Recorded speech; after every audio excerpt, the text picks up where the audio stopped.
どうもこんにちは、川勝明です。先日開催したキッシュザワークの展示会2022、無事終えることができました。ありがとうございました。会期中たくさんの方ご来場いただきまして、ほぼちょうど300人ぐらいの方に来ていただき、 YouTube いつも見てますって言ってくれる方や、森地の時から見てますみたいなね、子さんの方、そして8人の靴職人展でこの展示会知りましたっていう方や、靴関係のジャーナリストの方や靴職人の方、本当にいろいろなたくさんの方に来ていただきました。本当にありがとうございます。そして会期中販売していた革小物は追加分含めて全て完売し、今回メインとなった8足のナンバーズコレクション抽選販売を行い、無事全て完売しました。本当に大成功だったと言えると思います。本当に嬉しいですね。ありがとうございました。展示会の様子を少しお伝えしたいと思います。場所は去年と同じギャラリーニュース京橋というね、こじんまりとした四方ガラス張りのキューブのような空間で行いました。最寄り駅が東京駅、京橋駅、宝町駅ということで、かなり都心のど真ん中にある場所で、オフィス街の一角、オフィスビルの1階にあるんですけど、そういう立地もあって、通りすがりで何やってるのか見に来たっていう方もいらっしゃれば、遠くからちょうど出張に合わせて来られたっていうね、関西の方だったり東北の方だったり、今回この展示会のためだけに来ましたっていう九州だったり北陸だったり、本当にこの展示会をめがけてたくさんの方に来ていただきました。今回は去年よりも足数が多く、サンプルシューズやシューツリーの展示も多かったので、展示台を増やして結構狭かったんですけど、小さい空間ながらみっちり展示しました。革靴本体の展示と、そしてシューツリーを片足出してシューツリーも手に取って見ていただけるように展示しました。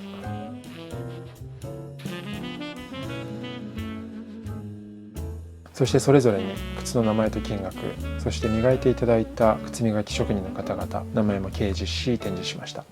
またビスポークサンプルシューズ、片足しかない4足だけなんですけど、それらの展示だったり、漆塗りのシューツリー4点の展示も同時に行いました。ちょっともうこれは革小物は少なくなってしまった状況ですね。初日とメンバーズオフ会でほとんど半分以上なくなってしまった感じで、予想以上に好評でした。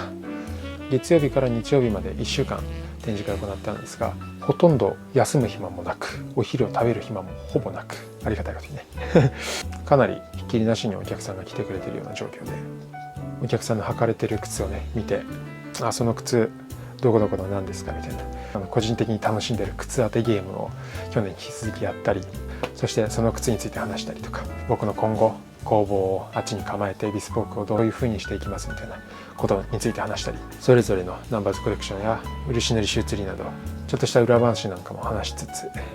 長かったようで短い1週間でした。また差し入れもたくさんいただきまして、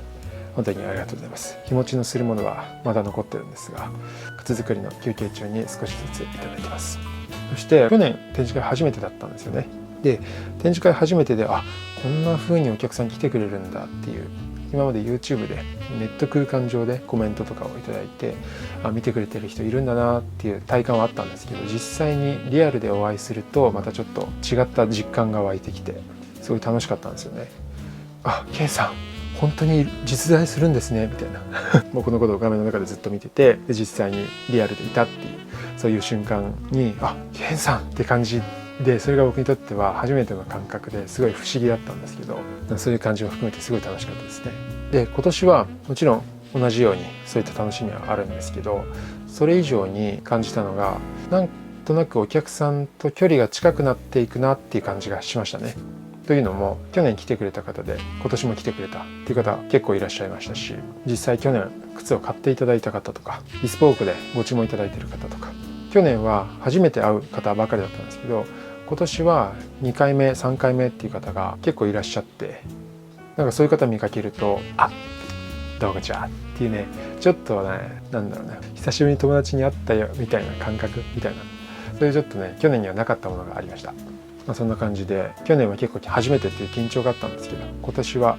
お会いしたことのある方や今まで見てくれてた方になんとなくこう自分の中で馴染みが深くなっていくような、そんな気がして、なんかあったかい感じがしました。僕こうやってずっと一人で靴作ってると、人と関わる機会あんまりないんですよね。外に出る機会自体もあんまりなくて、結構引きこもってるんですけど、その中で1週間ねぶっ続けでやるんで大変ではあるんですけど、でもそこでしか味わえないものがあって、そうやって話していた状況、なんか感覚を思い出しながらまた1年間頑張っていきたいと思います。今年はビスポークの注文が始まってますので、人と会う機会も去年よりは増えてるんですけど、今後もどんどん人とつながる機会が増えていくと思いますので、今後もそれを楽しみに大切にしながらやっていきたいと思います。ということで展示会無事終了しました。この展示会はナンバーズコレクションをメインとした展示会なんですが、毎年続けて行っていきたいなと思ってますので、ぜひ来年もちょっと時期はまだ未定ですがお越しいただけると嬉しいです。そして来年以降また僕にとって結構大きな転機の年になると、最近毎年なんですけどね来年はしっかり工房を構えてやっていくということで、より靴職人として地に足つけてやっていきたいと思いますので、今後ともぜひよろしくお願いします。展示会が終わって今回の反省を踏まえて生き方を修正して自分の靴の制作を今、している最中ですので、まずはこの制作動画アップしてちょっと平常運転を取り戻したいと思います。ということで本日の科学雑記